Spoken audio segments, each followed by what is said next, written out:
É interessante isso, mas muita gente quer ter sucesso, mas não sabe onde quer chegar, o que quer fazer na vida, exatamente.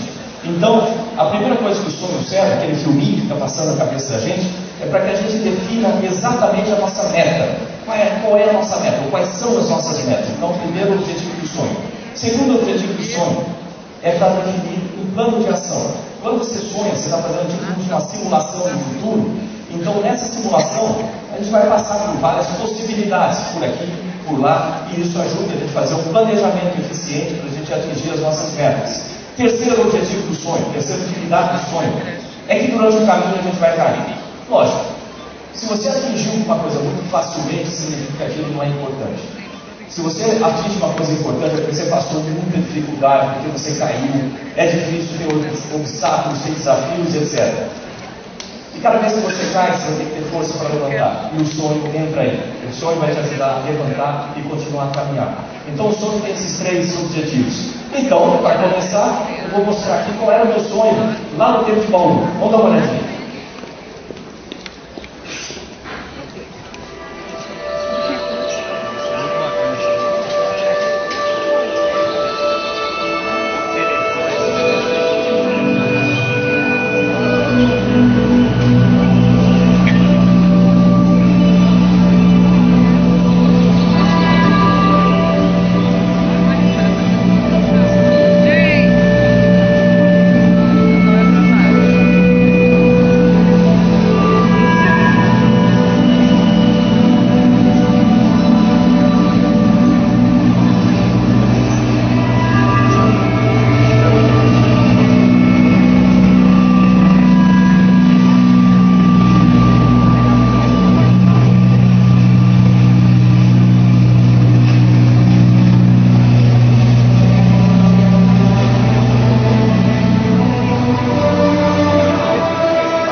Se você realmente acredita nele, ele pode te levar aonde você quiser, até fora do planeta, se aquilo realmente for a sua vontade, né?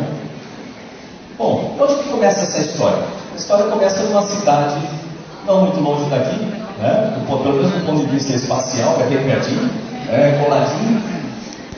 Eu sou de Bauru, né? Aqui no interior de São Paulo. Quem conhece Bauru? Não no sanduíche, na cidade. Então, eu sou lá de Bauru, eu falo porta, porteira, portão, né? Acho que ninguém estranha isso aqui.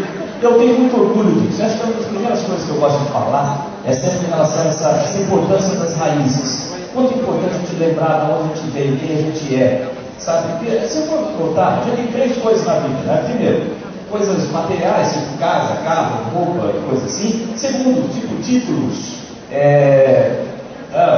funções, coisas desse jeito. E terceiro, o que você é realmente. tem lá dentro do uniforme, né? Lá no coração.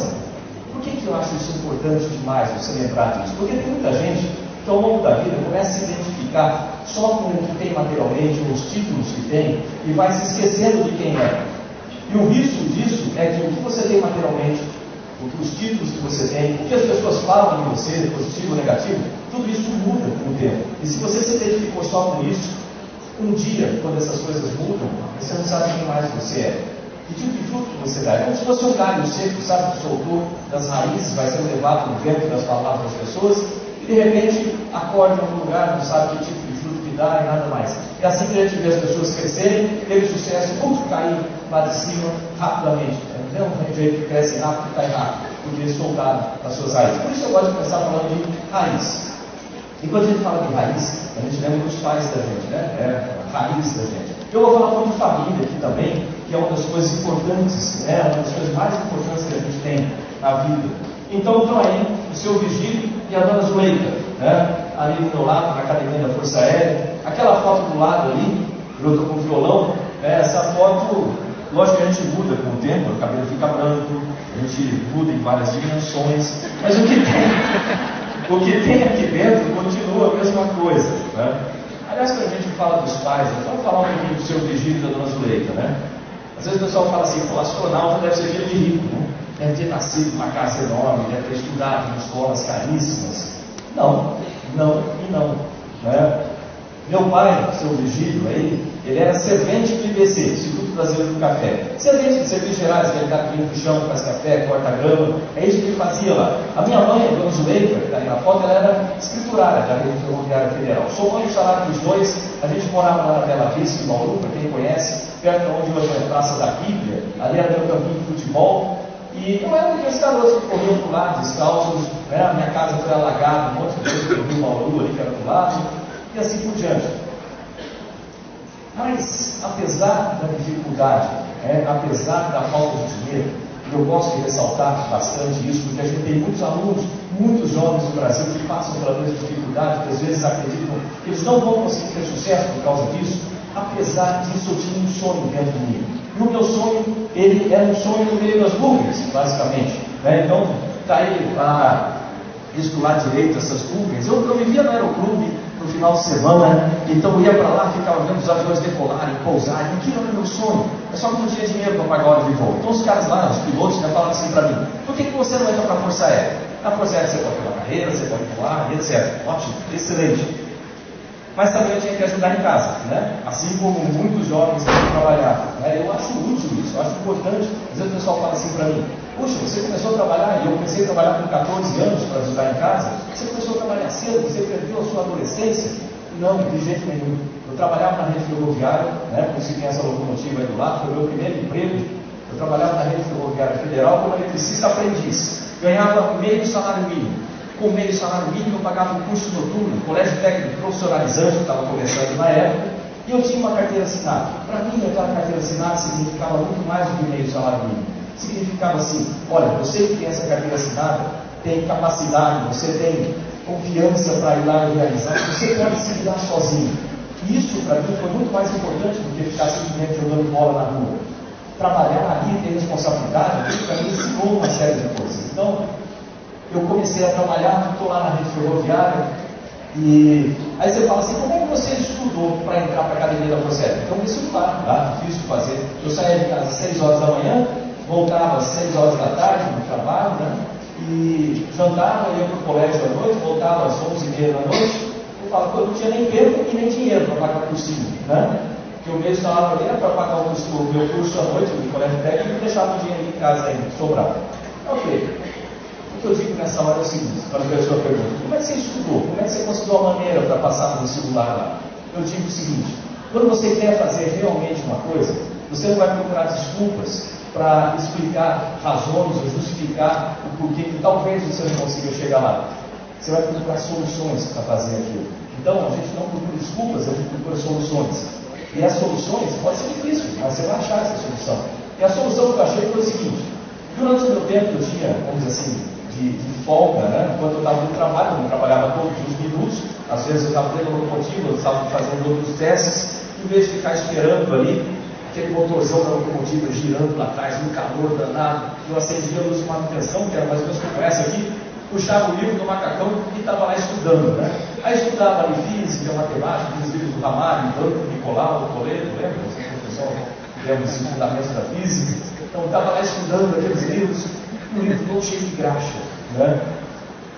Teve um dia que eu saí da locomotiva com aquele livro cheio de graxa embaixo do braço assim, e ali eu encontrei aqueles meus amigos que já trabalhavam lá na rede, na rede ferroviária, e eles olharam para mim assim, né? Que livro é esse aí, rapaz? Eu falei, não, só estou estudando para entrar para a Academia da Força Aérea. Você?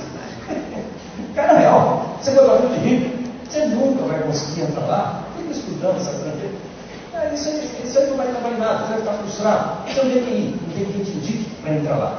Você nunca vai conseguir, só aceita um filho de alguém que é conhecido, vocês nunca vão aceitar. É interessante, né? Quando você tem um sonho, você fala com as pessoas do seu sonho, o que eles falam para você? É muito difícil, você nunca vai conseguir. Eu conheço um monte de gente que já tentou, coisas assim do tipo. Você vai ouvir essas pessoas? Não. Mas, pensa bem, eu era adolescente, eu fácil de influenciar. Eu cheguei em casa aquele dia, estava lá jantando, aí minha dona Zuleika do trabalho, minha mãe.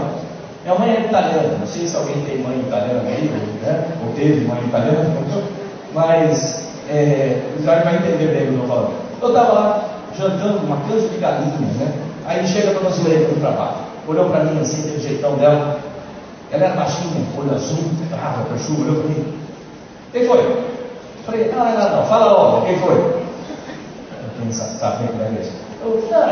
Fala logo, quem foi? Eu estava na oficina, falei com o pessoal que eu quero ser piloto, estou estudando para isso, eles disseram que isso é besteira, que eu não vou conseguir. Pensa bem, eu não estou fazendo cursinho, acho que eles têm razão. Para. Onde besteira? Presta atenção. Eles têm a vida deles, eles fazem o que eles quiserem com a vida deles. Você tem a sua vida.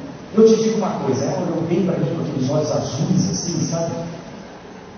Eu te digo uma coisa, você pode ser o que você quiser na vida, desde que você estude, trabalhe, persista e sempre faça mais do que espera de você. Ela falou isso com tanta vontade, sabe? Estude, trabalhe, persista, sempre faça mais do que espera de você, com aqueles olhos azuis olhando para mim, até hoje olhando nos olhos dela, na voz dela, eu fico meio arrepiado nesse momento. E aí tem uma coisa, nós como pai, mãe, professor, professora, a gente tem uma influência enorme em cima dos nossos filhos, em cima dos nossos alunos.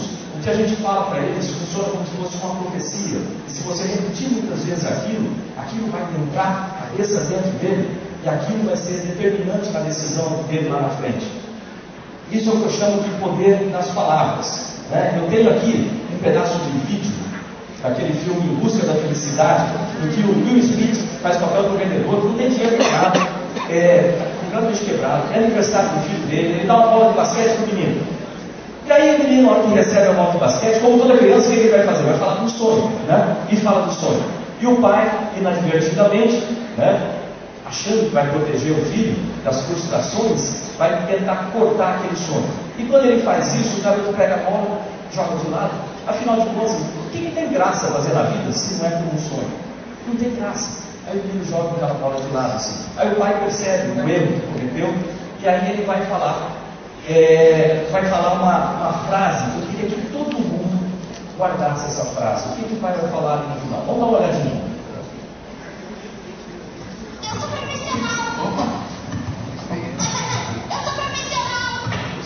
Eu sou profissional! Muito bom!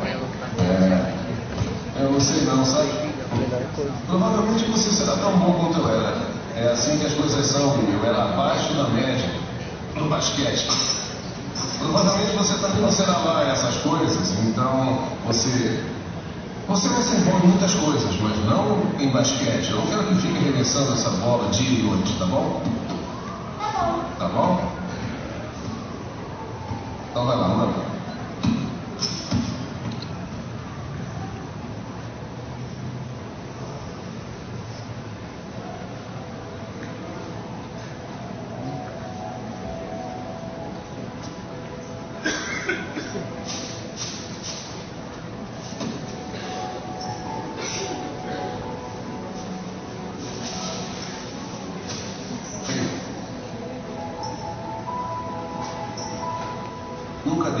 te dizer que não pode fazer uma coisa. Nem mesmo. Tá bem? Tá bem. Se você tem um sonho, tem que correr atrás dele. As pessoas não conseguem vencer e dizem que você também não vai vencer.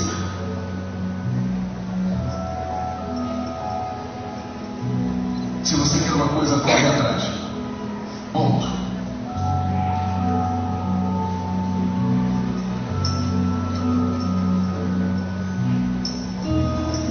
Vamos.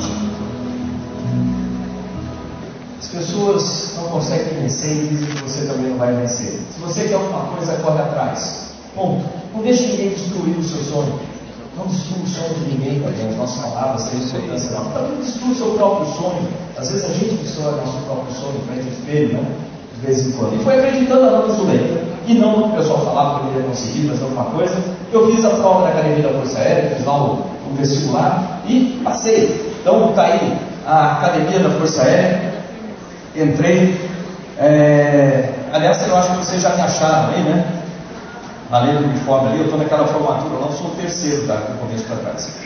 Já tinha visto, já muito bem. Ok, 4 anos de Academia da Força Aérea, eu formei oficial aviador, fui transferido para Natal, no Rio Grande do Norte, fiz um curso de caça, né, para aviação de caça, eu era ala da aviação de caça. De lá eu fui transferido para Santa Maria, no Rio Grande do Sul, terceiro do 10º grupo de aviação, está aí no esquadrão, no símbolo do esquadrão. E a vida ficou estabilizada. Pensa bem, eu tinha realizado meu sonho de voar, eu era piloto de caça, eu era instrutor da aviação de caça agora, eu era líder de esquadrilha, eu podia voar com 4 aviões me seguindo ali, né? Tinha uma responsabilidade de liderar esses 4 aviões. E a vida ficou tranquila. Eu casei, meu filho Fábio nasceu, né? Então ficou tudo tranquilo. Aí onde mora o perigo. No momento que você acha que a vida está muito tranquila. Nunca deixe a vida ficar muito tranquila. Se a vida ficar muito tranquila, você está indo para trás. É como se estivesse no barco, você está no remar contra a correnteza. Então, naquele momento, e outra coisa, todo mundo tem medo de mudança, né? Todo mundo tem medo de mudar. Está tranquilo, a gente vai ter que movimentar, mudar. Se você não muda, a vida vai mudar uma hora ou outra, e aí você vai ter que correr atrás do prejuízo. Então é bom estar na frente, escolher para onde você quer. Por isso que eu cheguei no meu comandante, que aparece na foto, e falei, coronel, eu quero fazer outro curso. Que curso? Engenharia. Falei, para quê, rapaz? Você é piloto operacional, nós temos que ir para Nápoles, para uma viagem. Você já está quase no topo da carreira na aviação de caça. Você vai voltar a ser bicho na engenharia? Vou. Algumas vezes, muitas vezes na vida, para subir, você tem que abaixar e dar um salto, certo? Então, tem que não se apegar às coisas, ficar grudado nas coisas pequenas. Então, vai para frente, tenta uma coisa nova, tenta uma coisa diferente. E eu via em fazer engenharia uma maneira de ampliar meu conhecimento, ampliar minha possibilidade dentro da carreira. Aí falou, o que você quer fazer? Eu falei, eu quero fazer na UICA, Instituto Tecnológico Aeronáutico, São José dos Campos. E aí, você não vai conseguir acompanhar uma pessoa lá? Eu falei, eu posso tentar? Ele falou, você é casado, você tem filho, rapaz. Eu falei, eu sei, mas eu quero tentar. Ok. Vai lá, faz o vestibular. Se você passar, você entra. Vestibular do ITA, acho que todo mundo sabe, é chato de fazer, tem que estudar para isso. Então, em paralelo ali com o trabalho lá no esquadrão, eu estudava, fui lá, fiz a prova do ITA, passei, entrei para a engenharia aeronáutica, lá no ITA. Quando você faz alguma coisa que você se sente orgulhoso daquilo que você fez, eu passei, eu estava orgulhoso, eu passei para lá. O que você espera? As pessoas vão te elogiar por alguma coisa, né? Só que o que a gente tem geralmente? Quando você começa a aparecer muito, já viu uma coisa? Aparece isso aqui, ó. Crítica. Todo mundo, um dia ou outro, todo mundo que se esforça, trabalha e tem sucesso, um dia ou outro vai encarar críticas. O que você faz com as críticas? Nada. Porque é o seguinte, tem 2 tipos de pessoa. Tem aquela pessoa que se esforça, como essa frase diz aí do presidente Roosevelt, tem aquela pessoa que se esforça, se arrisca a perder, mas também se arrisca a ganhar, que vai lá e faz as coisas. E tem a pessoa que ou não tem coragem, ou não tem competência, simplesmente senta e aponta o dedo, né, criticando. Não dê bola para esse tipo de pessoa. E não tente satisfazer todo mundo, porque vai ser impossível. Você só vai perder a sua prova. Lembra o seguinte, por mais que você faça, sempre vai ter gente que gosta de você e gente que não gosta de você. Então, não dê bola para isso. Siga o seu caminho. E naquela época, o pessoal falava assim, que absurdo, né? Fala pelas costas, lógico, né? Que absurdo, esse cara, você gastou uma fortuna para formar isso aí, piloto de caça, agora ele é instrutor, líder de esquadrilha, ele acordou na aviação de caça só para ser engenheiro, porque engenheiro sobe mais rápido na carreira. Eu tinha um plano que ele não sabia, e era um plano bom para a Força Aérea, bom para mim. O plano era o seguinte: eu notei que lá na divisão de ensaio de voo, né, onde fazem os testes dos aviões da Força Aérea, lá tinha o piloto de testes e o engenheiro de testes, né, um em cada corpo, né, corpos diferentes. Não tinha nenhum que era engenheiro e piloto ao mesmo tempo. Pô, está aí uma oportunidade de mercado, né? Aliás, na carreira da gente tem que ficar varrendo oportunidade de mercado o tempo todo, onde a nossa qualificação se encaixa, onde eu posso aumentar minha qualificação para me encaixar. O importante é o seguinte: a gente tem que criar oportunidade. Aliás, é interessante isso, o pessoal olha para mim e fala assim: cara, você teve muita sorte na vida, né? Você teve um monte de oportunidade, eu nunca tive oportunidade nenhuma. Será que isso é verdade? Lógico que não. Aliás, eu gosto da frase do Benjamin Franklin, que fala o seguinte: oportunidade é algo que passa na frente de todo mundo, mas como ela passa disfarçada de trabalho, a maior parte das pessoas se descobrem. Não tem nada. Mas se você quer oportunidade, não espera cair no colo. Você vai ter que correr atrás, você tem que se qualificar, vai ter que fazer alguma coisa para ter lá e atingir essa oportunidade. É importante que os nossos jovens no Brasil percebam a importância do trabalho, a importância do conhecimento, a importância de se esforçar para conseguir alguma coisa na vida e ter oportunidade. A oportunidade não é dada, a oportunidade você constrói. E na época lá, eu fui fazer esse curso, qual era a ideia? Somar a parte operacional, né, de piloto operacional, da Força Aérea, com a engenharia, e eu me transformei, como vocês veem nesse sinal de imagem, no primeiro piloto de testes no Brasil, que era engenheiro e piloto formado no Brasil. Ótimo! Com isso as oportunidades apareceram, eu criei essas oportunidades. E aí eu fui transferido para a Força Aérea Americana, lá em Edwards Air Force Base, no deserto de Mojave. Lá eu voava F-15, voava F-16. Aí eu fui para a Marinha Americana, em Flex River, na Virgínia. Lá eu voava F-18. Voltei ao Brasil, mandaram para a Rússia. Na Rússia eu voava no MiG-29. Voltei ao Brasil de novo. A vida começou a ficar meio parada. Não pode ficar parada, você tem que fazer alguma coisa. O que eu vou fazer? Fui lá no ITA, estava no CTA mesmo, né, em São José dos Campos. O ITA estava ali do lado. Fui lá no ITA e falei assim: eu quero fazer o curso. Que curso? De mestrado. Mas qual mestrado? Tinha uma lista lá, né? O professor Sandro estava lá. É interessante, a gente sempre lembra de professores na vida, né? É bom a gente guardar assim, todo mundo lembra de alguns professores e professoras, né? Aí o professor Sandro lá, eu quero fazer um mestrado. Bom, aí eu olhei a lista e tinha lá: otimização de trajetórias orbitais, EIS. Otimização de trajetórias orbitais, em 1995. Adivinha quantos alunos tinham nesse curso? Eu. Vai falar: por que você está fazendo a otimização de trajetórias orbitais no 95? Tinha alguma chance de você ser astronauta? Não, zero. Ninguém falava sobre isso. Mas tinha uma coisa: eu tinha aquele sonho de ser astronauta. E já repararam, quando você toma decisões na vida, você abre algumas portas e naturalmente você fecha outras, né? Cada decisão significa isso: abrir portas e fechar outras. Ninguém consegue fazer tudo ao mesmo tempo. O cuidado que a gente tem que ter, e eu vou repetir, é um cuidado importante que a gente tem que ter, é que cada decisão que você toma, se você tem um sonho, sempre mantenha aberta a porta ou as portas para o seu sonho. Então mantenha as portas para o seu sonho abertas, né? E para mim fazer aquele curso era manter as portas abertas para ser astronauta. Fiz o curso lá, mestrado ITA, logo depois me chamaram para fazer outro mestrado nos Estados Unidos em engenharia de sistemas, lá em Monte Rey, na Califórnia. Mas antes de falar desse curso em Monte Rey, eu queria mostrar a minha família. Você vai falar assim: por que você vai mostrar nessa hora? Porque é o seguinte: eu estou falando que eu fiz isso, eu fiz aquilo, a impressão que dá que eu fiz um monte de coisa sozinho.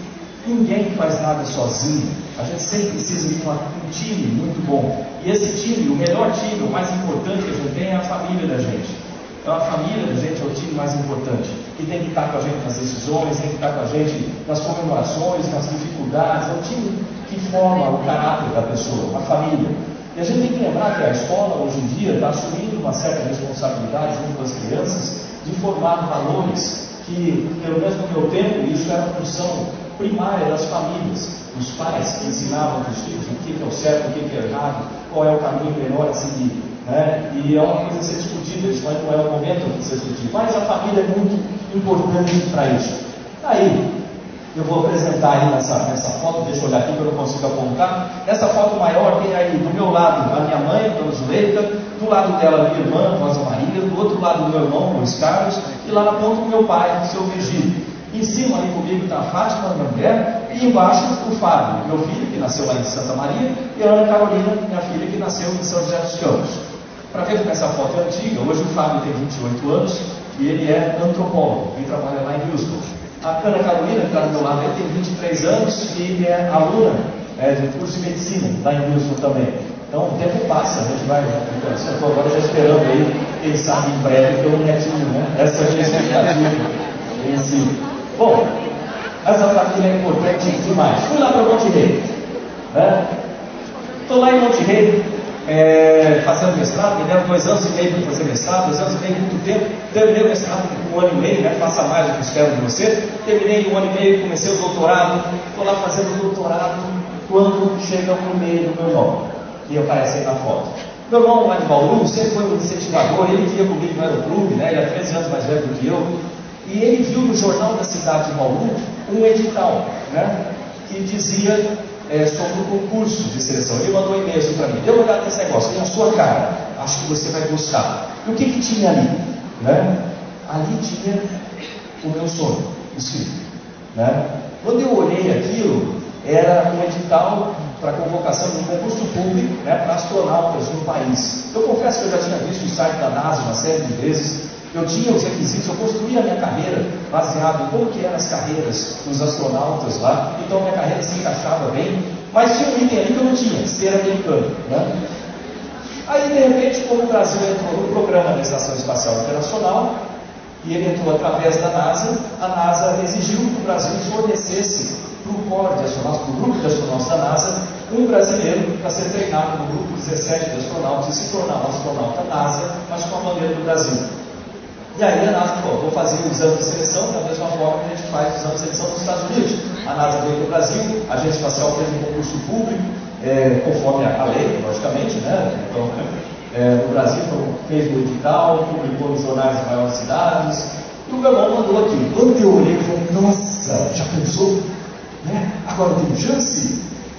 Aí eu dei, mas mesmo assim eu demorei um tempo para tomar uma decisão, sabe? Eu acho que eu vou correr ali, sei lá, coisa que eu fui ver, acho que uns 30 segundos.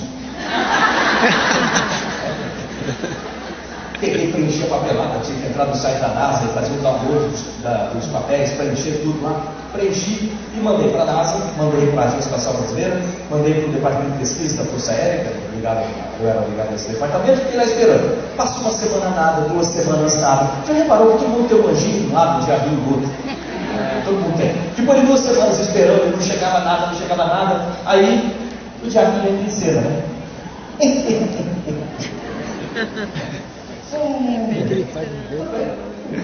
Está esperando o quê? Que alguém mande alguma coisa para você? Cai na real. Deve ter lá 300 mil candidatos no Brasil. Você está aqui na Califórnia, ninguém vai mandar nada para você. Você é um 300 mil e um. E cara, você vai estar frustrado. Aí o anjinho lá de casa só falava assim: mas já pensou, hein? Aí não precisa falar mais nada, para manter o ânimo assim vivo. Aliás, eu espero que todo mundo saia daqui hoje com esse sonho renovado dentro da gente, sabe?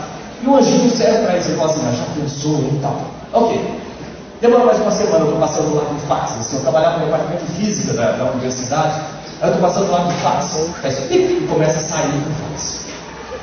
Em 1998, já em 1998, fax era que nem hoje, o banco faz e sai fax. Em 1998, acho que a maioria aqui lembra, não se pode dar, não. A maioria lembra aí. O fax era aquele, tinha um rolinho assim, ele fazia e começava a sair, e ficava assim, então ele chamava o fax zinzinho por causa disso, ele ficava assim, sim. Aí eu vi o rolinho ia ficando azul, Aí eu vi aquele símbolo da agência espacial saindo. Eu preciso dar, sim. Não, vai pegar aquilo ali, puxar assim e continua. Sim. Aí, não sei quem inventou o tal de ofício, O ofício tem o logo, depois tem 5 centímetros de nada, Aí ele vem com um papel vazio aqui, E começa: P, para, assunto, preferência. mas sem sentido de nada, né? Eu já estava quase morrendo do coração quando aparece a primeira coisa que interessava, apareceu assim, parabéns. Parabéns, é bom, parabéns. Aí, quando eu vi aquele parabéns, novamente o diabinho entra em cena. Parabéns. Deve estar escrito aí embaixo, parabéns, você tem um currículo muito bonito, mas infelizmente já preencheu o celular, né? O pessoal do RH que manda isso, tem alguém que trabalha com RH. Aí, e outra coisa que acontece é que fica tudo lento, né? Tudo lento. Aí vou lá, de repente aquele parabéns ficou tudo em câmera lenta, mudou de linha. Aí começou em câmera lenta. Você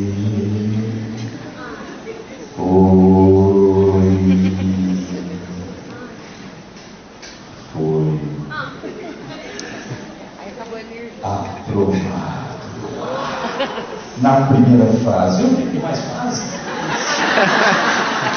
Lembrar que eu falecei a São José dos Campos, fazer exame médico, físico e psicológico. Saí lá de Monte Rei, na Califórnia, fui para São José dos Campos. Fiz lá 3 dias de exame, terminaram os exames, fui para Bauru na casa da minha mãe, poxa, eu ia voltar para Califórnia para esperar o resultado. E falaram assim: o resultado vai sair em 3 dias, vão ligar para vocês. Tá bom. Estou lá em Bauru esperando, passa um dia nada, 2 dias nada. Terceiro dia, toco o telefone, minha mãe atende. Marcos, tem uma ligação de uma agência pronta. Atendi. Lógico que você atende nervoso, né? Assim. Alô? Do lado de lá tinha uma voz, né? Obviamente, no telefone, mas era uma voz assim, de radialista, de 1 hora da manhã. Né? Alô? Sim? Marcos. Sim? Bom, sim. Aí me dava essas paradas assim, meio tirando. Se for também, caso mesmo alguém, nunca faça isso, sei lá, não fazer. Aí, alô? Marcos. Sim. Com relação. Sim? Ao exame de seleção. Sim. Alô? Marcos. Sim. Com relação ao exame médico. Eu gostaria de informá-lo que... Sim. Não? Alô? Marcos? Sim. Gostaria de informar que você foi... Sim. Você está me ouvindo? Sim. Essas coisas não têm graça. Sim. Gostaria de informar que o senhor foi aprovado. A segunda fase. Agora para você, a agência espacial. Para a terceira fase, tem uma sabatina em inglês com a NASA, a Academia Brasileira de Ciências, a Agência Espacial Brasileira, um monte de gente. Fui lá para a Agência Espacial do Brasil, comecei lá a prova, né?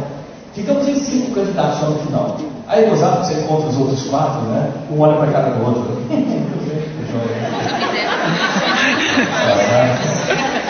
Aí entra um cara na sala, capelão assim, senhor, só que ele é o cara. Bem-vindos à Agência Espacial Brasileira. Nós vamos realizar essa sabatina individualmente.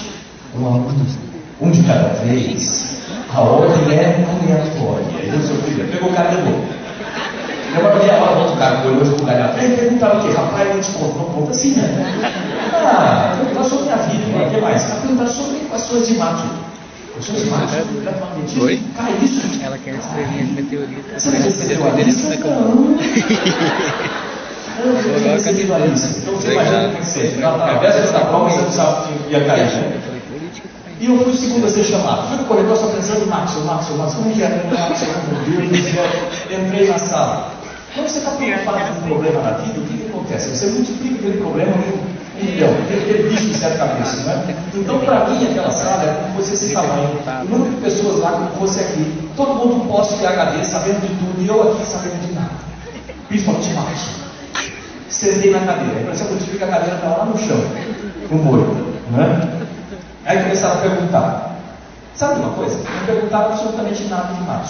Primeira coisa.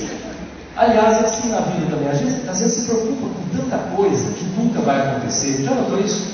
A maior parte das preocupações que a gente tem não acontecem. A gente fica preocupado com aquilo que nunca vai acontecer. Ok. Aí começaram a perguntar, e naquela hora, quando eu estava nervoso, eu lembrei do meu pai, do seu Virgílio. Eu falei da Dona Zuleika, eu falei do seu Virgílio, né? Seu Virgílio, ele era zen, esse meu pai. E ele falava muito comigo, uma coisa muito legal, assim, né? E ele falava assim para mim, Marcos, o que eu vou falar agora vai parecer muito simples, mas pensa bem, é simples, né? Ele falou assim, Marcos, seja você mesmo. Seja. Mas eu sou o mesmo, pode que eu sou o mesmo, né? Não tem nada diferente. Aí ele continuava. Não importa se você está falando com o servente do IBC, que era ele, ou com o presidente da empresa, ou com uma pessoa, com 10 mil pessoas, seja você mesmo, sempre. Trate todo mundo exatamente da mesma forma, porque todo mundo merece respeito, todo mundo é igual, todo mundo merece a mesma consideração. Aí a gente fica pensando, será que a gente trata a pessoa que entra lá, o servente, aquele que limpa a cesta da nossa sala, da mesma forma que a gente trata, sei lá, o secretário de alguma coisa? Será que a gente trata exatamente da mesma forma? É interessante pensar sobre isso. E qual a vantagem de você ser você mesmo também? Ele complementava. É o seguinte, quando você é você mesmo, você fala de coração.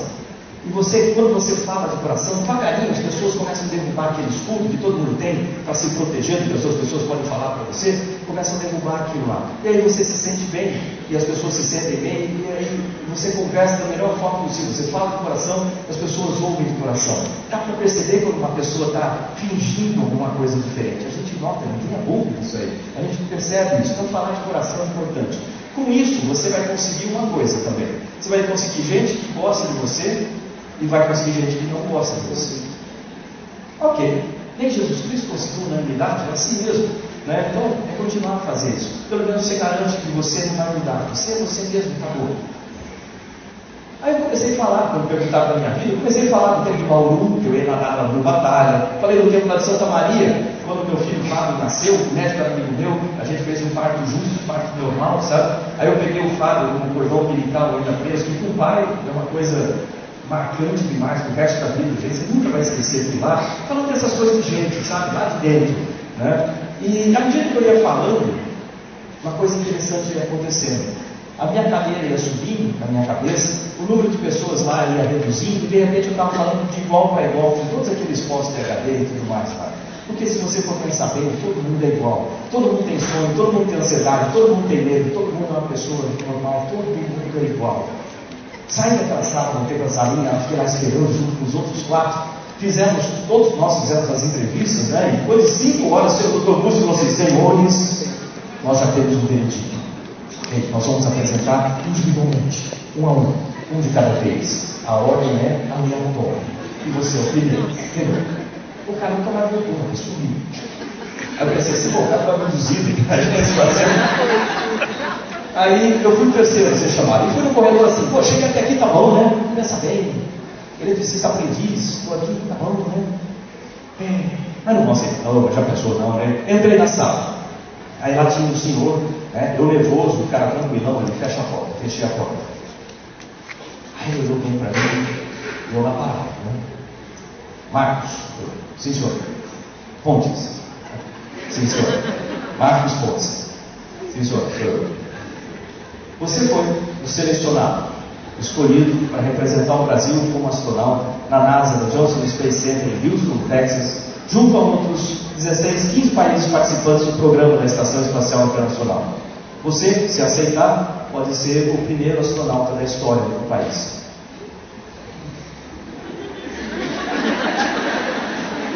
Interessante, né? Você se prepara para tudo, menos para dar certo quando você queria. Parecia, sabe quando tem um carro, o cachorro vai correndo atrás?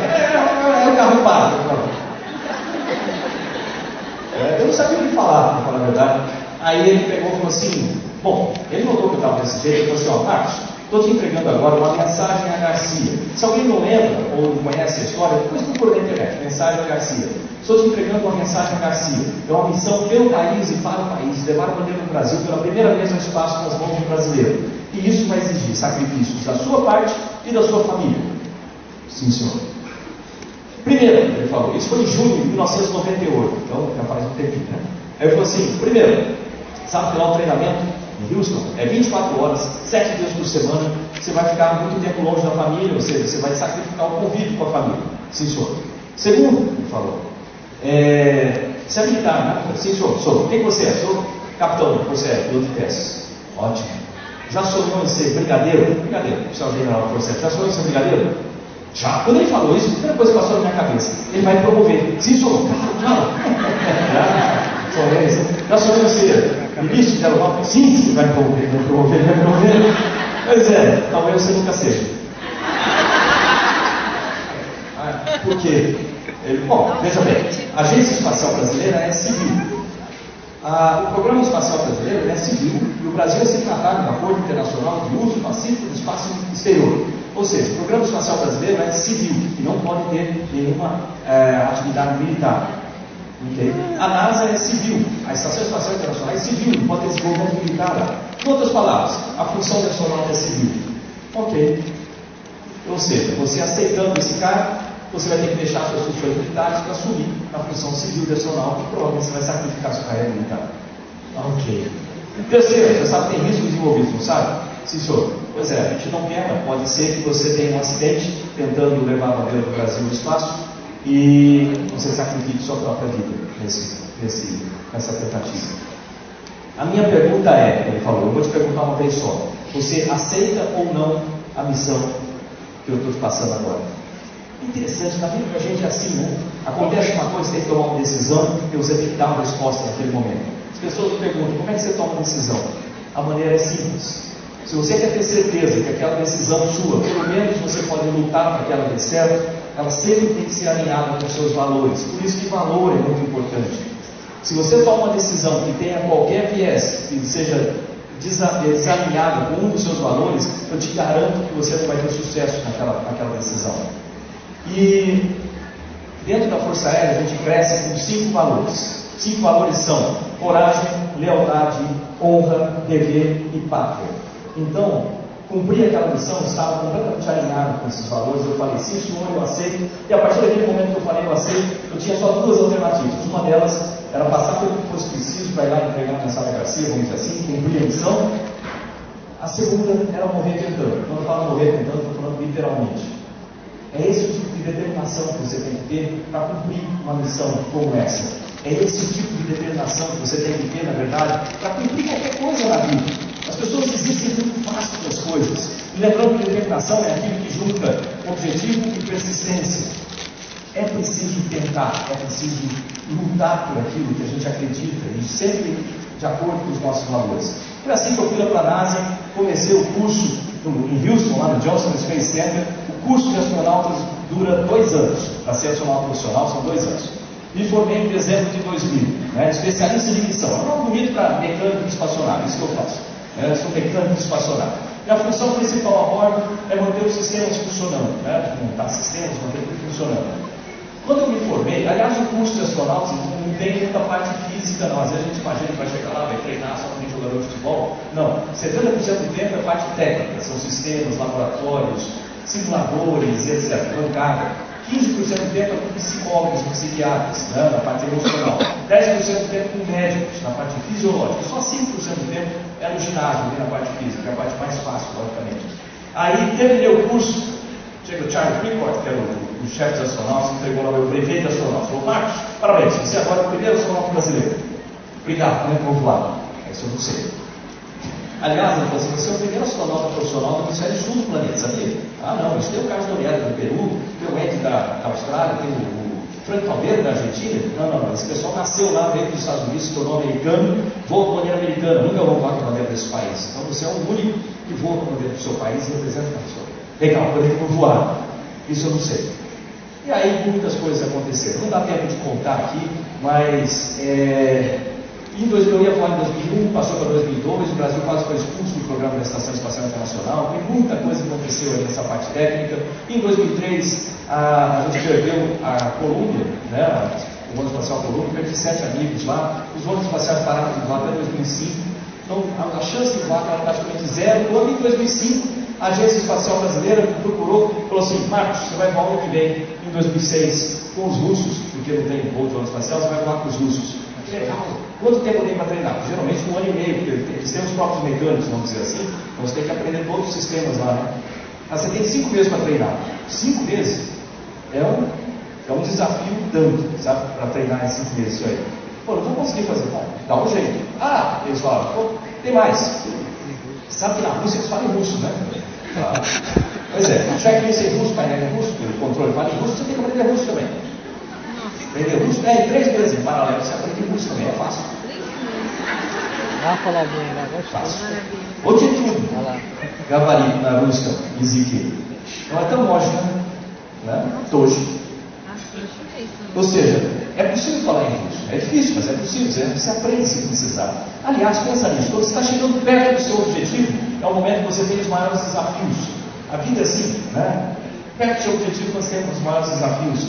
E naquele tempo, já que eu falei de família, uma coisa que eu não gosto de falar muito, mas eu vou falar aqui hoje, porque é importante, porque o professor, ele trabalha com as pessoas. O professor forma o futuro, forma pessoas. Então a gente tem que trabalhar com as dificuldades das pessoas. Tem que trabalhar com essa parte. E geralmente as pessoas falam, eu tenho uma vida profissional e tenho uma vida pessoal. Não, todo mundo tem uma vida só com atividades diferentes. Né? Uma interfere na outra. Naquele tempo lá, meu filho, Fábio, ele, que vocês viram as fotos lá em Houston, ele foi diagnosticado com câncer. Né? Câncer no sistema linfático, né? Chamam de linfoma. E para quem é pai, mãe, aqui, acho que você consegue imaginar como é que você se sente numa situação dessa. A impressão que dá é que o mundo pesa muito nas suas costas, que você não vai conseguir levantar, que todo mundo se afasta de você, que você não tem capacidade, força ou membros para conseguir se levantar. Parece que o mundo não faz mais sentido. Mas você vai ter que achar força para levantar. Porque a melhor definição de sucesso que eu conheço é uma do Brian Tracy, que diz o seguinte: sucesso é aquilo que você obtém depois que você levanta pela última vez. Porque vai chegar lá, você vai ter que cair muitas vezes, vai ter que levantar e bater a poeira. Mas algumas vezes na vida parece que é muito pesado. Se eu perguntar quem tem problema aqui, todo mundo vai levantar a mão. E às vezes o problema de uma pessoa parece insuportável para outra. O fato é que no momento do maior problema, você vai ter que achar dentro de você algo que seja maior do que o problema lá fora. Eu não sei se todo mundo acredita em Deus aqui ou não, mas se não acredita, é bom achar um ótimo substituto, porque você vai precisar nessa hora. E naquele momento lá, o que eu achei foi isso, né? Dentro de mim, algo que pudesse explicar o que estava acontecendo, algo que pudesse fazer com que eu levantasse. Eu trouxe aqui para vocês um vídeo de um rapaz que ele não tem braços e ele não tem pernas. Se você acha que você não tem condições de se levantar devido a algum problema, eu quero que vocês ouçam esse vídeo e prestem atenção se você tem ou não tem capacidade. Vamos dar uma olhadinha.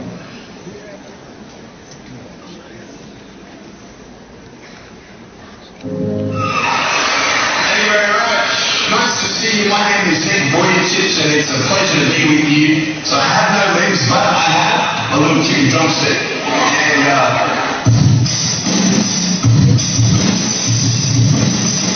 so it's like, you know, I'm really if I can do this and get some chicken going like, you know. 1, 2, 3, 4.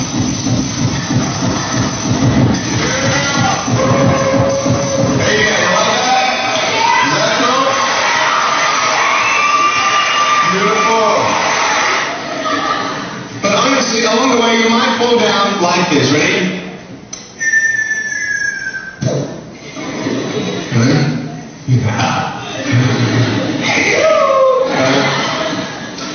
So what do you do when you fall down? Get back up. Everybody knows to get back up, because if I start walking, I'm not going to get anywhere.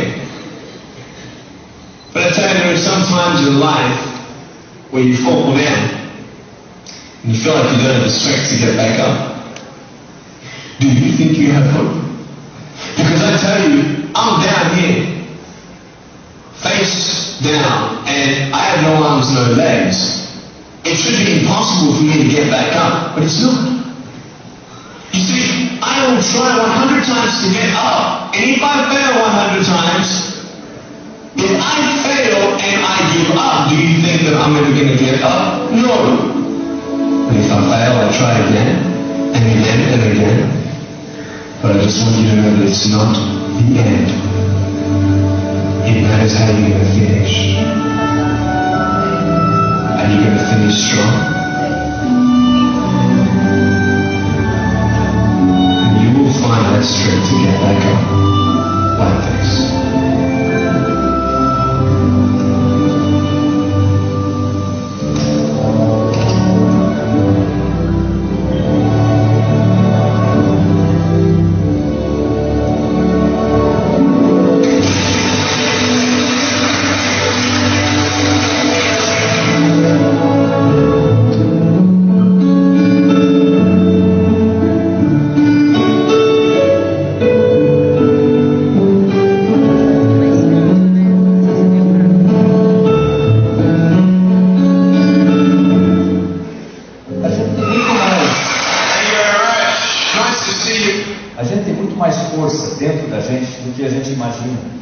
descobre nesses momentos de dificuldade, né? Às vezes descobre até mais força do que a gente poderia crer.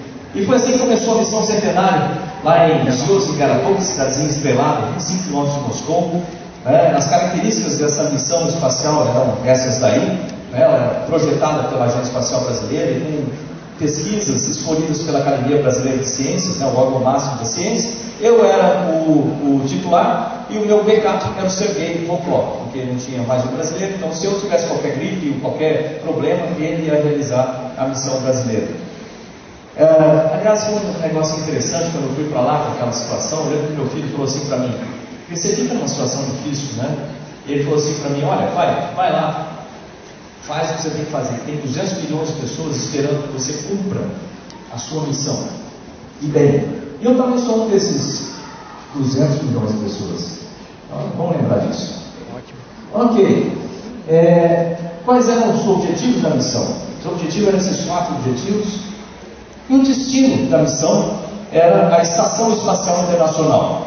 O que é a Estação Espacial Internacional? Um laboratório que fica em órbita do planeta. Ali a gente desenvolve novos remédios, novos materiais, desenvolve uma série de coisas interessantes para a humanidade aqui embaixo. A estação é uma coisa interessante que consegue congregar 15 países juntos, culturas diferentes, sempre pensando no bem da humanidade. Independente se tem guerra entre os países, se tem discórdia, conflitos, lá a gente trabalha juntos, né? E essa estação não é um veículo pequeno, ela pesa 400 toneladas.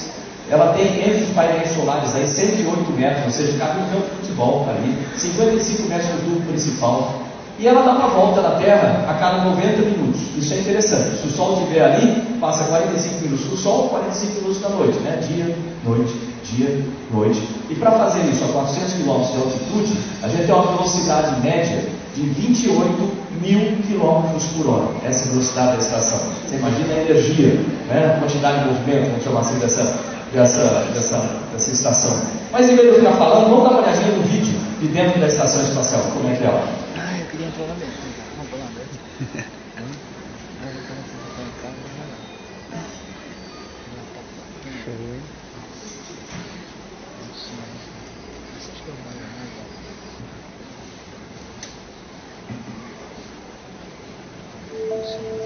We found a common ground upon which adversaries and former enemies can come together. I have long believed that a society that stops exploring is a society that stops progressing.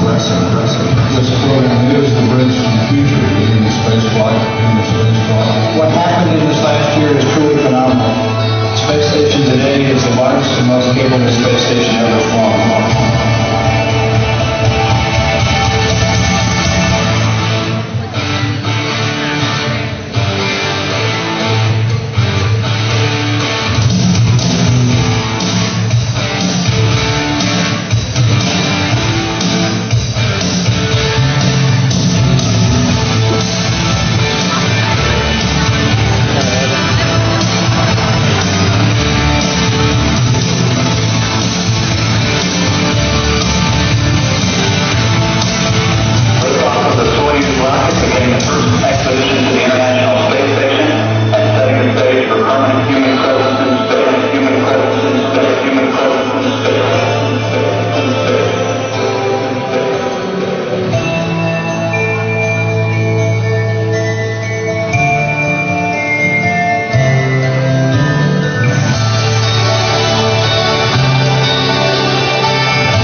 Como é que a gente treina para isso?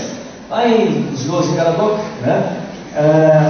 Tempo muito apertado, a gente tem lá nossos 5 meses para pegar tudo que interessa para ela. Então, além de todo o estudo, além de todo o estudo dos sistemas, eu trouxe aqui algumas coisas interessantes. A de cima ali é treinamento de 0G, que a gente faz em aviões que fazem voos parabólicos assim. Né? Para que a gente faz isso? Porque por causa da dinâmica da estação espacial, a gente tem isso que a gente chama de microgravidade, tudo flutua dentro da estação. Você tem que aprender a trabalhar com as coisas flutuando, você flutuando inclusive. Você tem que aprender a fazer tudo com as coisas flutuando, né? Então esse dá para entender o que eu estou falando, né? Tudo é diferente, claro. Aliás, uma coisa interessante é que essa dinâmica da estação espacial pode ser muito bem usada em aulas de física, etc., porque fica muito evidente certos conceitos de física, né, dentro da estação. Outra coisa que está ali embaixo são sobrevivências. A gente tem que aprender a sobreviver em vários climas, porque se a gente descer da estação espacial em emergência, vai pousar em algum lugar do planeta, você tem que aprender a sobreviver em deserto, mar frio, mar tropical, floresta, deserto, etc. Ali no meio tem a parte de experimentos, né, quando você está na estação, no laboratório, tinha mais de 80 experimentos rodando ao mesmo tempo lá em vários países. Você era os braços e os olhos dos cientistas dos países, mas você tem que aprender a trabalhar com sistemas lá, além da parte dos sistemas da estação espacial em si. Também a parte fisiológica, ali a gente tem um exemplo da centrífuga humana, a gente tem que aprender a sobreviver e trabalhar com alto fator de carga. Muitas vezes durante o voo espacial a gente pode chegar a 11 vezes a aceleração da gravidade, então não é fácil de se aguentar isso aí no corpo. E do lado tem a cadeira de Marani, que todo dia a gente faz depois do jantar, 15 minutos girando na cadeira para aprender a desconectar isso, porque no espaço você gira muito, então se você não tiver bem treinado, você vai passar bem mal no espaço. E em cima tem a parte da alimentação, né? Então aquilo ali, por exemplo, parece o quê? Pizza, né? Aquilo ali é sopa, né? Ali na estação a gente usa comida enlatada e comida desidratada. Esse é um exemplo de comida desidratada. A gente leva para lá sem água e lá a gente coloca água para reidratar e comer. E é interessante que você fala, mas e se sair voando pela comida? Não tem problema, você voa atrás dele e come. Agora, o mais interessante disso aí é que essa água que a gente usa para reidratar a comida é água reutilizada. Ok, não preciso falar mais nada, certo? Sobre isso aí. Vamos para frente. Isso aqui é a nossa tripulação, né, lá no Cazaquistão. Depois de 5 meses treinando lá na Star City, a gente foi transferido do Cazaquistão para o lançamento. Aí a tripulação já com os trajes para decolagem. No centro, Pavel Minagradov, comandante russo. Do lado direito, o Jeff Williams, que é engenheiro de voo americano, astronauta americano, e eu, engenheiro de voo, astronauta brasileiro. Já na preparação lá no Cazaquistão, no dia da decolagem, saindo do hospital, no ônibus, depois do teste da roupa, última entrevista, aqui já na escada para o lançamento. Foi interessante que a Valentina Tereshkova estava lá com a gente. A Valentina foi a primeira mulher a ir ao espaço, amiga do Yuri Gagarin, né? E ela foi senadora lá na Rússia durante um tempão, e ela estava com a gente lá acompanhando. Foi uma razão de muito orgulho, muita honra para a gente, né? E, finalmente, 29 de março de 2006, o dia do lançamento. Dia do lançamento. Você vai ter que concentrar tudo para realizar aquilo que você treinou, né? De repente eu estava no topo de um foguete Soyuz de 49 metros de comprimento. Esse foguete tem mais ou menos a altura de um prédio de 16 andares, né? Então lá no topo desse foguete, aquela parte branca ali em cima é a espaçonave Soyuz. Dali para baixo são 200 toneladas de combustível. Aí as pessoas perguntam assim para mim: qual foi o momento mais marcante da missão? Eu vou dizer meio estranho aqui, mas o momento mais marcante para mim foi no dia anterior. No dia anterior. Por quê? Porque a minha família ficou em Wilson durante o tempo todo que eu estava treinando lá na Rússia, e no dia anterior eles foram para o Cazaquistão para assistir a decolagem. Aí os russos, aquele jeitão que eu sei, né? Falaram assim: Marcos, sua família está aí no quarto 232, você tem meia hora, 30 minutos para dizer adeus para sua família. Lá estavam então a Fátima, minha mulher, o Fábio, meu filho, a Ana Carolina, minha filha. Eu tinha 30 minutos para me despedir deles, para o resto da vida. Não sabe, a gente nunca para pensar sobre isso, né? A gente sempre acha que as pessoas que a gente ama vão ficar com a gente a vida inteira, que a gente vai ficar perto deles a vida inteira. Mas isso não é verdade. Um dia eles vão embora, um dia a gente vai chegar para sua filha e falar assim: eu te amo, você tem que ser minha filha. Ponto. Mas não, a gente sempre acha: não, vai ter um dia melhor, um momento melhor, ela não está preparada, não vou falar isso hoje, imagina. A gente fica esperando. E o dia melhor é hoje, é agora, é nesse momento para você falar com as pessoas que você ama, tudo aquilo que você quer falar. Eles ainda sabem depois. No momento em que eles saíram pelo corredor do hospital, aquele momento para mim foi muito marcante, porque eu lembro até hoje, sabe, aquele momento ali. Aí eu comecei a subir a escada para me preparar, né? Começar toda a preparação para a decolagem. E eu lembro 7 vezes caminhando para fora do hospital lá. No dia seguinte eu estava sentado lá no topo daquele foguete, esperando para decolar, aquela sensação toda, fazendo o procedimento. Enquanto está fazendo o procedimento, tudo bem, de repente você tem 3 minutos sem nada para fazer. 3 minutos que demoram 3 horas assim para se passar, né? Aí a pessoa perguntou para mim, dá medo? Pô, lógico que dá, você é doido, né? Você sabe o risco que corre, você está ali, se você não tiver medo, está errado, você não devia estar lá. Mas a gente aprende a trabalhar com medo, a gente aprende a ter coragem para superar o medo. Isso acontece na vida da gente o tempo todo. E eu confesso que cada vez que eu tinha medo, eu passava a mão na bandeira do Brasil, tinha uma bandeira do Brasil no braço assim, que nem essa. Aliás, não é essa aqui é falsa. Aquela lá, a original, para quem quiser ver a original, ela está em Aparecida, embaixo da catedral, tem uma sala de promessas, tem um capacete do Ayrton Senna, do lado do capacete do Ayrton Senna tem um quadrinho, não sei se alguém já viu lá, e tem a bandeira que eu olhei para lá, com alguns escritos que eu fiz na estação, então está lá, para quem quiser ver. Mas essa tarjeta é original. Aí eu passava a mão na bandeira e falava assim, eu não estou indo sozinho, está todo mundo comigo, está todo mundo comigo, aquilo me fazia sentir bem demais. Sabe por quê? Se você prestar atenção, essa bandeira não é só um pano bonito, essa bandeira não é só um pano bonito, com cores bonitas, com desenho diferente. Essa bandeira do Brasil representa muito mais. Ela representa toda a nossa tradição, toda a nossa cultura, toda a nossa história como brasileiros. Ela representa tudo isso. Ela representa o sacrifício de um monte de gente para a gente chegar aqui e ter esse país que a gente tem hoje. Aí você fala assim, eu sou culpado disso também, que eu também falo. Eu falo assim, mas tem um monte de coisa errada, tem corrupção, tem tanta coisa errada. Sim, tem. Mas esse é o nosso país. Esse é o nosso país. A gente pode e deve fazer alguma coisa para mudar isso. Não virar as costas para o problema. Aliás, quem é professor tem essa, de certa forma, eu sei que todo mundo tem uma responsabilidade já muito grande no ombro, mas eu vou colocar um pouquinho a mais, que é essa responsabilidade em criar um país melhor, através da conscientização dos nossos jovens, dos jovens brasileiros, cidadãos que estão ali, de que esse país é deles, que eles não podem virar as costas para o problema. Aliás, eu tenho uma incongruência muito grande aqui no país, que a gente fala assim, política é tudo errado, tudo acontece errado lá e assim por diante.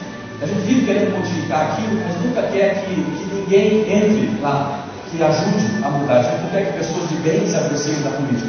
Então a gente tem que mudar esse conceito, a gente tem que convencer os nossos jovens de que eles precisam ir lá e assumir o país que é deles. Esse país é nosso, a gente não pode virar as costas para o problema. E essa bandeira representa todos nós. Por isso que cada vez que eu tinha medo de passar a mão na bandeira, eu falava assim, eu não estou indo sozinho, está todo mundo indo comigo, está todo mundo indo comigo, e aquilo fazia sentir bem demais. Começa a contagem regressiva, aos 6 segundos aquele foguete acende os motores, ele vibra tanto que chega a trincar o esmalte dos dentes. Isso é comum, mas dura só 5, 6 segundos. Aí os gráficos abrem, a gente decola, e a partir daí começa o G, né? Começa a aceleração, você começa a ficar grudado na cadeira, chega a 8 vezes a aceleração da gravidade, e aí é interessante que em 9 minutos você vai sair lá do Cazaquistão e chegar praticamente do outro lado do planeta, a 200 km de altitude com 25 mil km por hora. Acelera rápido esse negócio. E as partes do foguete vão ficando para trás, até que quando você chega lá, o motor corta, bum! Aí você dá aquela desacelerada, tudo começa a flutuar. Eu soltei as luvas assim, elas começaram a flutuar na minha frente. Uma sensação tão boa naquele momento. Aí eu afrouxei o cinto um pouquinho e fui olhar lá fora para ver o que eu conseguia enxergar. E o que eu consegui enxergar é isso aí. Aquele planeta lindo, azul lá embaixo, sabe? E as pessoas perguntam assim para mim, escuta, o que você sente quando olha para a Terra pela primeira vez? Essa é uma questão normal, né? O que você sente lá? É difícil explicar um sentimento, mas eu vou dizer o que eu pensei, e talvez vocês consigam enxergar pelos meus olhos, talvez sentir o que eu senti. Naquele momento que eu olhei aquele planeta azul, lindo, assim, a primeira coisa que passou na minha cabeça, sabe o que foi? Lembra lá de Bauru? Lá atrás, naquele dia,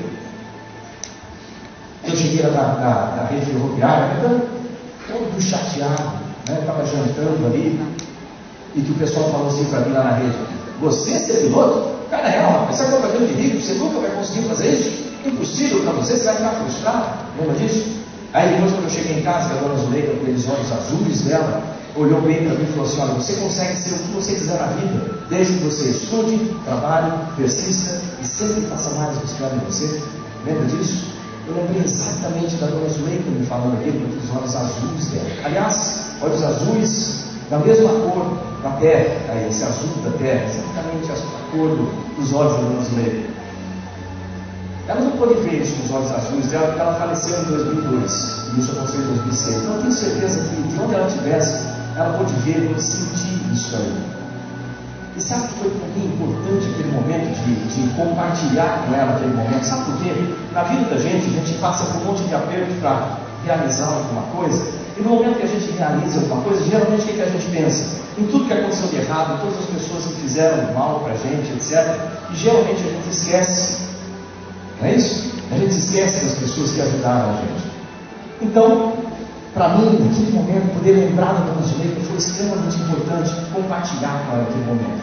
Pode ser uma mãe, pode ser um pai, muitas vezes é um professor, uma professora.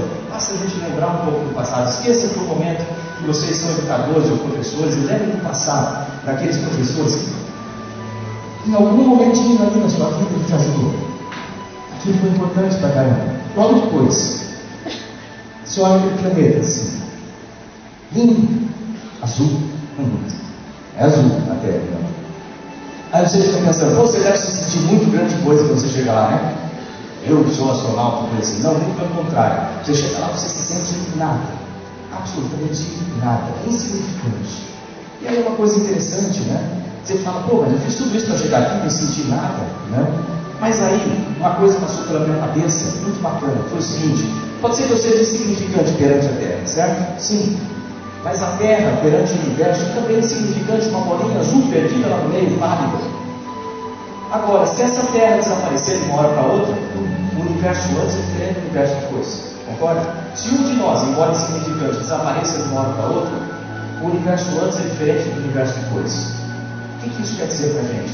Isso quer dizer que se tudo nasceu no mesmo lugar, no mesmo ponto, no mesmo momento, significa que todos nós, cada um de nós, é parte exatamente da mesma coisa. Você fala, o que isso significa? Qual é o significado disso? Significar, lembra aquele negócio que a gente ouve desde criança, que as pessoas falam assim: trate as outras pessoas exatamente da maneira que você quer ser tratado? Lembra disso? Se a gente fosse coisas completamente diferentes um do outro, isso não faria muito sentido. Mas se a gente é parte da mesma coisa, se eu fizer mal para você, eu estou fazendo mal para uma parte de mim. Se eu fizer bem para você, eu estou fazendo bem para uma parte de mim. Aí as coisas fazem sentido. Eu queria que todas as nossas autoridades, excelências, pudessem ir para lá um dia, dar uma olhada nessa terra e ver se o pensamento não muda um pouquinho, para a gente conseguir ter uma terra mais justa, melhor, onde as pessoas consigam trabalhar mais juntos. Então, você fala assim, tem medo? Aliás, você acredita em Deus? Lógico que eu acredito.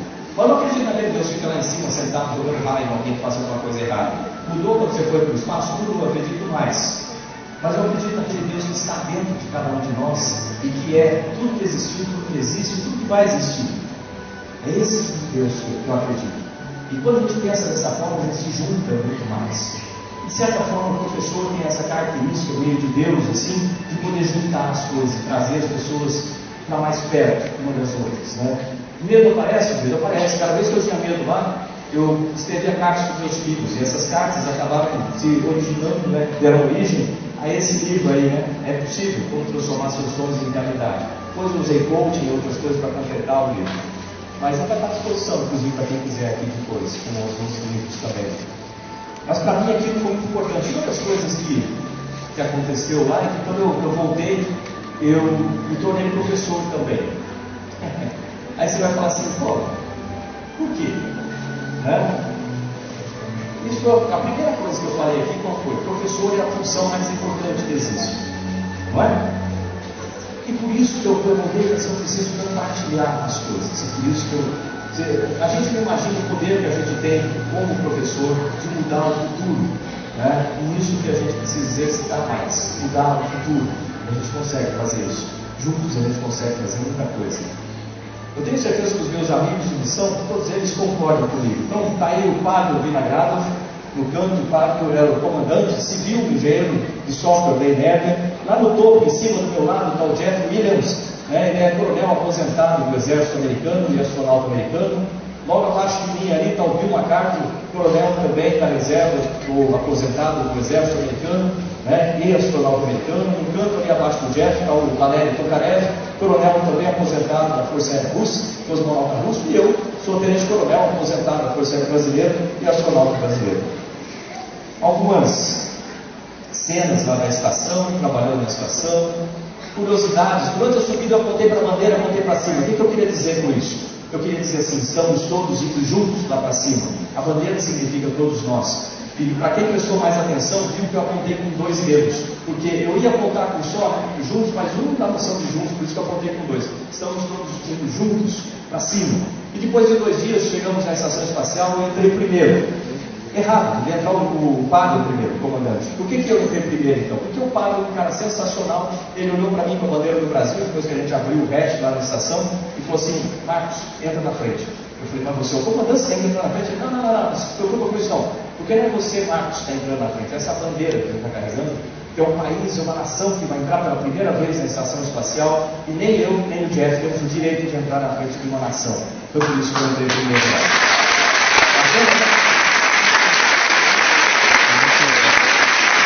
O Padre é um cara sensacional. Aliás, a gente precisa ter mais desse senso, né, de união no nosso planeta. Algumas cenas do espaço, né? Essa é a cidade de Natal, no Rio Grande do Norte. Eu tirei essa foto lá também. Os nossos experimentos brasileiros.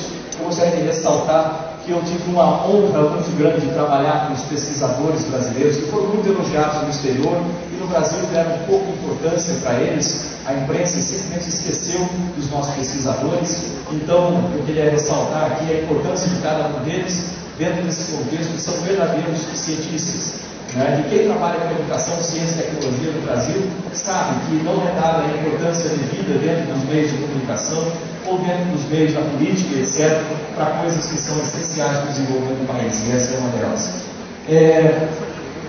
Outra coisa que eu também levei foi o chapéu de Santos Dumont e o lenço de Santos Dumont, né? Então, o chapéu réplica, naturalmente, e o lenço original de Santos Dumont, tive muito orgulho de fazer isso. E a despedida da Estação Espacial Internacional, né? No último dia, uma mistura de tristeza e felicidade ao mesmo tempo, né? Quando você sai aí da estação. Como é que a gente faz o regresso? Primeira coisa, desconecta da Estação Espacial, 2 horas para checar os sistemas. A hora que está tudo funcionando, a gente começa a reentrada. Em 26 minutos a gente vai cruzar América do Sul, Oceano Atlântico, Norte da África e pousar no deserto do Cazaquistão. 26 minutos, então a coisa acontece bem rápido. A primeira coisa que a gente faz é uma desconexão, uma queima de reentrada para reduzir a velocidade de 4 minutos e 20 segundos, aquela primeira foto. A segunda é uma desconexão das 3 partes, separa as 3 partes da espaçonave. A parte de propulsão e a parte de carga, que são as partes externas, elas não têm proteção térmica, e quando elas entram em contato com grande velocidade com a atmosfera, elas vão queimar, pulverizar completamente, vai para mais de 4.000 graus e pulveriza. A nossa cápsula, ela vira naquela posição, com um painel térmico. Esse painel resiste até 2.500 graus, a 60 centímetros das nossas costas. Se falhar, a gente tem alguns segundos de vida só. E nesse momento é um momento crítico do voo, você vê parte da espaçonave queimando do seu lado. Vibração G, né? A aceleração pode chegar a 11 vezes a aceleração da gravidade. No nosso caso chegou a 8, foi bom. Depois, mais vibração, abertura do paraquedas e uma pancada no deserto do Cazaquistão. E quando você chega lá, é muito bom você encontrar os seus amigos, né? Me entregaram a bandeira do Brasil, eu estava muito orgulhoso ali, carregando essa bandeira nossa. Uma sensação de missão cumprida, mas eu sabia que ainda teria muito caminho pela frente, e a missão continua até hoje, vai continuar, acho que até o ponto em que eu consegui viver e passar para as pessoas e fazer coisas para o nosso país. Depois de 10 dias na Rússia, eu fui transferido, né, lá na Rússia, na UTI, mas não porque eu estava mal, mas porque isso é normal, né, para exames. Eles me liberaram para voltar para Houston, mas antes disso eu passei aqui no Brasil, e foi muito bom encontrar as pessoas e ver a bandeira do Brasil erguida por ciência, tecnologia e educação. Eu tenho certeza que vocês têm a noção exata do que eu estou falando e da importância disso. Né? O Brasil, por enquanto, continua levantando a bandeira ali com a nossa seleção, com a Copa do Mundo e tudo mais, apesar do 7-1. O problema que ninguém reparou, além desse 7-1, é a goleada que a gente leva na educação, por exemplo, na saúde, na segurança, que acaba sendo uma consequência da má administração, que não entende muitas coisas. Então, a gente tem que levar uma goleada aí que a gente tem que mudar nessa história. Né? E educação, você sabe muito bem quanto a gente precisa mudar e como fazer isso. Né? E por isso que eu quero contar com a ajuda de cada um de vocês para pensar soluções sobre isso também. Mas para mim foi uma satisfação muito grande ver a bandeira do Brasil erguida por ciência, tecnologia e educação. Hoje em dia, o que eu faço? Eu permaneço à disposição do Brasil como astronauta. Eu moro em São Paulo, eu moro em Houston também, na verdade meus filhos moram em Houston, eu fico lá de vez em quando na casa deles. Eu trabalho junto à NASA, lá no Johnson Space Center, e às vezes eu sou escalado no Kennedy Space Center. Agora no final do mês, de 26 a 31, eu estou lá de serviço, toda semana tem um astronauta de serviço lá em Kennedy, eu estou de serviço lá em Kennedy também, para quem for lá, dar uma passadinha por lá, para te eu vou estar lá. Eu fico lá à disposição do Brasil como astronauta. Além disso, aqui no Brasil tem uma série de movimentos e também com a Organização das Nações Unidas. O Brasil, às vezes, fica reclamando que não tem representação das Nações Unidas. Na verdade, tem. Existem 3 embaixadores no mundo para desenvolvimento industrial e eu sou um deles. E esse trabalho é feito em Viena, na Áustria, e em outros países, são 192 países, mas em central em Viena. Então a gente pode propor projetos, trazer projetos, e uma coisa bastante interessante para o país isso aí. Então tem outras coisas que eu faço aí também, que aparecem ali, como professor, embaixador da World Skills para o ensino profissionalizante, né? Também que tudo que eu faço, de certa forma, é ligado ou no Brasil ou na educação. Porque, como eu falei no começo, isso é o que eu acredito. Não é que eu sou obcecado por educação, mas é porque realmente eu vejo que isso muda. A minha vida mudou pela educação, e isso eu agradeço a cada um de vocês, né? Lembrando aqui dos meus antigos professores, da dona Zilaia lá em Bauru, né? Por exemplo, que é o professor da 4ª série. Eu acho que todo mundo lembra do professor e sabe a importância que o professor tem nesse processo. Né? Eu posso voltar ao espaço? Eu posso, sem dúvida, voltar ao espaço. Eu fico à disposição do governo, mas isso é muito improvável. Eu poderia trabalhar, por exemplo, numa empresa privada americana, como muitos dos meus amigos, mais de 60% dos astronautas da minha turma já trabalham nessas empresas, e poderia voltar ao espaço ano que vem, seja na SpaceX, seja na Virgin Galactic, levando turistas e voltando, seja na Bigelow, montando uma estação espacial. Lá tem os convites em cima da mesa, lá em Houston. Por que eu não faço isso? Porque eu tenho outras missões também a cumprir aqui no Brasil. Eu gostaria de estar no macacão voando lá no espaço, mas tem muitas coisas. Eu tenho uma fundação aqui no Brasil também, que trabalha com ciência, tecnologia, para ensino fundamental e médio. Quem se interessar depois por essas atividades, dê uma olhada lá no site, do meu site, www.marcos.com.br, lá tem a entrada para o site da fundação. A gente pode levar essas coisas para as cidades, né? Aqui no Votuporanga, por exemplo, vai ter um evento desses. E além disso também, embora eu queira ficar de macacão no espaço, você tem outras missões a cumprir com o país aqui. Eu sempre coloco o país acima dos meus objetivos pessoais. O país tem um objetivo muito maior. E eu fui criado para defender o país contra inimigos externos e internos. Por isso é que eu tenho uma missão grande a cumprir com o país a começar esse ano. Né? Não é aqui o local para falar sobre isso, mas eventualmente vocês vão acabar descobrindo sobre essas coisas. Então aqui os livros, esses livros, eles ajudam dentro da fundação, os royalties dos livros vão para a fundação, os 3 primeiros ali, então isso aí ajuda na nossa fundação. Por favor, quem puder, compre. Nós não temos muitos, temos poucos, mas estão ali à disposição. Quem não conseguir lá, tem um website aí embaixo também. Aliás, se quiser voltar nas salas de aula também, seria muito bacana para a gente, e tenho certeza que vão ajudar. O É Possível ali é um livro de gerenciamento de projeto de vida. O Missão Cumprida é onde eu conto toda essa história, ele trabalha em conjunto, não é possível. E o Menino do Espaço é um livro infantil que eu fiz as gravuras, né? Os 2 primeiros eu escrevi, o Menino do Espaço que eu desenhei. E os outros são do professor Hamilton, que também está presente por aqui, e depois ele pode mostrar. Né? Para quem quer falar comigo, né? Está aqui uma dica do meu Facebook. Esse Facebook é meu mesmo, astronauta.marcos.pontes, eu que respondo lá, então não se preocupem, eu demoro para responder, mas eu apareço lá sim, eu vou colocando coisas, bastante coisas. E outra coisa que eu queria pedir, o apoio de cada um de vocês, para essa minha próxima missão, eu vou precisar de muito conhecimento. conhecimento, e na área da educação também, em várias áreas do país, principalmente na área da educação, já que isso é uma das bandeiras que eu defendo e sempre defendi muito. Portanto, quem puder e quem quiser contribuir com ideias, propostas, entre lá no Facebook, que a partir de domingo agora vai ter canais para participação em grupos temáticos. Então, tem vários grupos temáticos de saúde, indústria e etc. E educação, que é o primeiro grupo, é o Gate 1, o grupo temático 1, que vai estar lá. Quem quiser participar, entre lá, se inscreva no grupo e discuta, apresente proposta, que isso é muito importante para o Brasil como um todo. É isso aí, nunca subestime o poder do sonho. Né? Se foi possível para aquele garoto lá, em Bauru, né, que sonhava em ser piloto e o pessoal falava que era impossível, que ele não tinha dinheiro, chegar no espaço, organizar seu sonho, isso é por causa da educação. Eu tenho certeza que todos vocês aqui sabem muito bem do efeito, da importância da educação nesse processo. Né? E é importante que a gente faça os nossos alunos acreditarem nisso e lutarem pelo seu sonho também. Eu vou primeiro passar um vídeo e depois eu vou abrir para umas perguntas aqui, certo? Então, eu vou passar esse vídeo para a gente encerrar, mas eu vou ficar aqui para responder umas perguntas, depois eu vou ficar para assinar os livros, para tirar foto. Eu não tenho pressa, né? Eu estou tranquilo e a gente pode, só depende de vocês do tempo depois. Então, eu primeiro passar esse vídeo, só para encerrar, depois eu vou ficar aqui para responder perguntas, ok? Então, vamos ver o vídeo para a gente encerrar.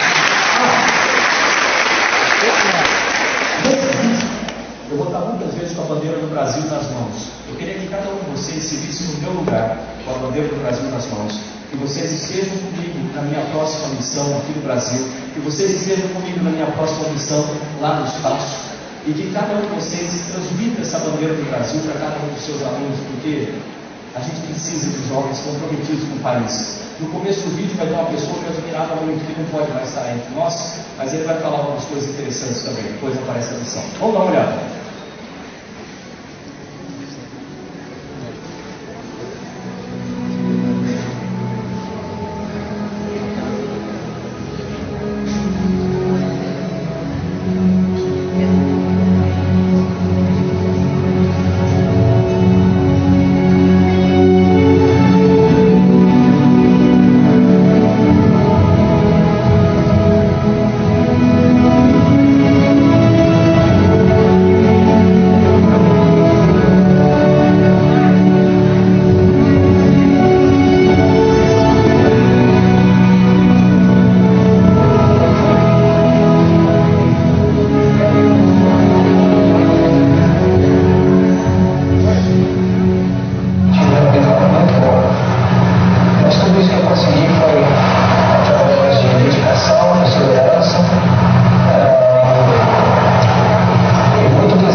vida.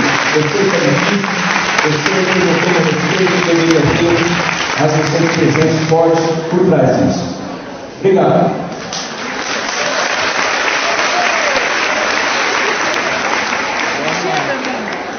Agora eu estou aqui para perguntas. Perguntas, quem tem pergunta? Umas 3 ou 4 perguntas aí.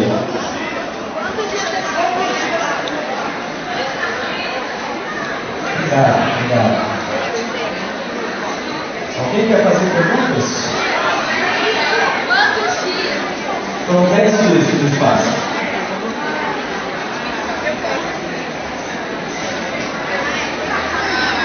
Tem um microfone? Olha lá, vai pegar um microfone. Aí, ó. Quem quer perguntar? O microfone aqui, ó. Está andando aqui. Pode falar, está passando. Hoje, seu Magda, parabéns, você é maravilhoso. Obrigado. Eu sou o seguinte, eu queria saber se você gostaria de algo, e se é possível para conseguir isso. Sim, eu gostaria e a probabilidade ela vai começar a partir de 2020. Né? E eu tenho essa possibilidade. Se eu conseguir manter a saúde e um dia dela tem essa possibilidade, eu vou estudar isso. Mais perguntas? Não, refrestação de gordura por 22 graus. A temperatura. Mais uma pergunta aí? Marcos, por que o senhor resolveu entrar para a política? Essa Só tem uma pergunta. Eu também falo isso, assim, confie na mídia e você entrará na política. Qual seria o seu trabalho nessa área de educação, já que em sua palestra você falou tanta importância da educação? Eu vejo assim, a gente precisa de uma participação política forte na área da educação. E essa sim é uma das razões pelas quais eu estou entrando como candidato esse ano. Mas eu preciso ter primeiro, quebrar uma paradigma, pessoas que vêm não podem se aproximar da política, eu tenho que trazer outras pessoas para também participar. E também porque dentro desse contexto que a gente vive no país hoje, a gente precisa ter uma maior participação com competência dentro disso. Eu acho que eu tenho uma experiência necessária e bastante anos em vários aspectos que eu posso ajudar no Congresso. Então, por isso que eu resolvi participar e por isso que eu estou trazendo um governo que é difícil, mas ele pode resultar bons para milhões de anos pelo país. Acho que para todo mundo que ajudar as pessoas a ter sucesso. Vamos ver se a gente consegue o apoio necessário. Meus parabéns, são uma pessoa maravilhosa, de grande importância que você disse para nós hoje. E gostaria de pedir a sua opinião, porque você acredita que nessa área tão tecnológica, tão moderna, com aparelhos tão competentes, com tudo que a gente está vendo, por que o homem não foi à lua novamente? Fazendo de novo. Para voltar à lua, primeiro não tinha nada que me interessasse economicamente. Segundo, para falar hoje em dia, qual é a corrida da educação, da hierarquia, a gente teria que fazer isso com um nível de risco que é menor do que foi adotado naquela época, principalmente os custos de maneira produtiva. Então, também essa começou a voltar. Existe Ângela, por aqui. Eles fazem a utilização potencial da lua. Aí volta as possibilidades. A gente está falando aqui do bonito. Passado em muitas escolas, queria ter mais arte, mais conhecimento, e vou falar as expressões da arte. Né? Então, acho extremamente importante. As pessoas são povos interessantes para a mesma coisa, sabe? Eu acho que a arte está dentro da ciência, da arte. Ok? A sua paixão pelo animal, pelo ar, pelo ser vivo, isso ajuda a melhorar a velocidade ou também influência do filme que você vive para na verdade, tem a influência do meu tio. Do meu tio, porque o meu tio é essa linha, ele me levava